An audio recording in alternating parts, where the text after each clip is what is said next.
नुकतंच राज्य सरकारचे खाते वाटप जाहीर झाले असून भाजप आमदार संजय सावकारे यांची कॅबिनेट मंत्रीपदी वर्णी लागले असून त्यांना वस्त्र उद्योग हे खातं राज्य सरकारतर्फे यावेळी जाहीर करण्यात आले आहे।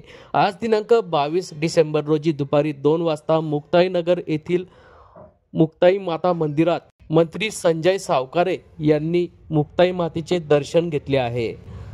राज्य सरकारने माझ्यावर दिलेला विश्वास मी आगामी काळात यावेळी सार्थ करण्याचा प्रयत्न करेल असंही यावेळी वस्त्रोद्योग मंत्री संजय सावकारे म्हटले आहे।